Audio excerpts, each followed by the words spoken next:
योगी सेना की bullet train दौड़ी तो अपराधी क्राइम से तौबा तौबा कर रहे, तो दूसरी ओर योगी के बुलडोजर के डर से अवैध मस्जिद भी सरेंडर मोड में आ गए। नेपाल बॉर्डर पर पिछले कुछ दिनों से बुलडोजर अवैध मदरसों और मस्जिदों को गिरा रहा था, लेकिन एक अवैध मस्जिद ने समझदारी दिखाई और बुलडोजर से पंगा लेने की गलती नहीं की। फिर क्या हुआ, देखिए इस रिपोर्ट में।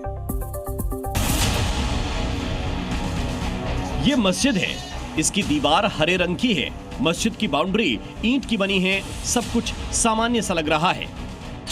तभी अचानक से कुछ लोग आते हैं और मस्जिद में घुस जाते हैं। कुछ लोग मस्जिद की छत पर चढ़ जाते हैं और कुछ लोग मस्जिद की बाउंड्री पर खड़े हो जाते हैं। छत पर 4 लोग मस्जिद पर रखी पानी की टंकी को हटाने लगते हैं। कुछ ही देर बाद मस्जिद परिसर की बाउंड्री जमीन पर पड़ी थी, मानो यहाँ कोई भूचाल आकर मस्जिद की दीवार गिरा गया हो। लेकिन इन तस्वीरों को ध्यान से देखेंगे तो समझ जाएंगे कि दीवार गिरी नहीं बल्कि गिराई गई है। दोनों तरफ से कुछ लोग मस्जिद की दीवार पर वार कर रहे हैं और दीवार को तोड़ रहे हैं। आखिर ये लोग कौन हैं जो मस्जिद गिरा रहे हैं? दरअसल ये लोग मस्जिद कमेटी के ही लोग हैं और मस्जिद के आसपास रहने वाले लोग हैं जो खुद ही मस्जिद को ध्वस्त कर रहे हैं। तस्वीर यूपी के महाराजगंज जिले से आई है। दरअसल इस मस्जिद को योगी के बुलडोजर का खौफ था। डर इतना था कि मस्जिद ने खुद ही सरेंडर कर दिया।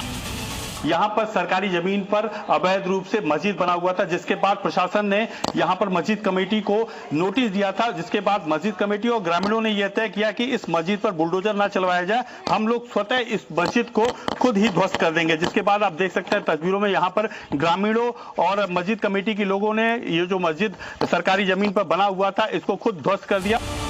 यूपी का महाराजगंज नेपाल सीमा से सटा हुआ है। बीते 1 महीने से इस इलाके में अवैध मस्जिदों और मदरसों के खिलाफ बुलडोजर फुल फॉर्म में है। अकेले महाराजगंज जिले में नेपाल बॉर्डर से सटे इलाकों में 28 मदरसे, 9 अवैध मस्जिद और 7 मज़ारों और 1 अवैध ईदगाह को बुलडोजर ने ध्वस्त किया था। जिले में कई और अवैध मस्जिदों की जिला प्रशासन ने पहचान की थी। उन्हीं में से एक थी ये मस्जिद। प्रशासन ने इस अवैध मस्जिद को भी नोटिस दिया था। बुलडोजर आने के डर से मस्जिद कमेटी के लोगों ने खुद ही हाथ में हथौड़ा उठा लिया और अवैध मस्जिद को ध्वस्त कर दिया। मतलब इस बार योगी के बुलडोजर को यहाँ आने का कष्ट नहीं उठाना पड़ा। तो लेखपाल साहब आ रहे थे कि भाई गिरा लीजिए, हम लोग कोशिश कर रहे हैं, अभी आपको सचेत कर रहे हैं, और जब आप लोग नहीं मानेंगे, नहीं गिराएंगे तो हम लोग मजबूर होकर जो अपने हिसाब से हम लोग खुद गिरवा देंगे। तो आपका फायदा क्या होगा भाई? तो हम लोग गाँव वालों ने कमेटी किया, कमेटी करके सोचा कि क्यों ना हम लोग भाई अपना गिरा लें और क्यों जो है उससे छुट्टी पा जाए जो है भाई। 3 तस्वीर देखिए। हथौड़ा चलने से पहले मस्जिद कैसी दिख रही थी, हथौड़ा एक्शन के पहले दिन मस्जिद कितनी टूटी थी, और तीसरी तस्वीर सबसे लेटेस्ट है। मस्जिद का बड़ा हिस्सा अब नहीं के बराबर रह गया है। मतलब अवैध मस्जिद अब अपने अंत के करीब पहुंच चुकी है।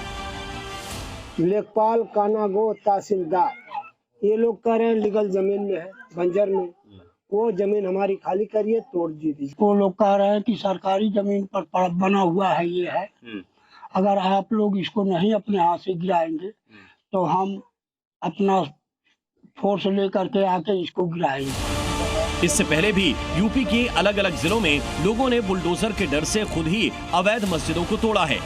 अवैध मस्जिदें और मदरसे सालों पहले बनाए गए थे। बरसों तक जिला प्रशासन की नाक के नीचे ये चलते रहे। इन्हें लग रहा था कि इन पर किसी की नजर नहीं पड़ेगी, लेकिन अब योगी का बुलडोजर एक अवैध निर्माण पर नजर दौड़ा रहा है। ब्यूरो रिपोर्ट, जी मीडिया। जी न्यूज़।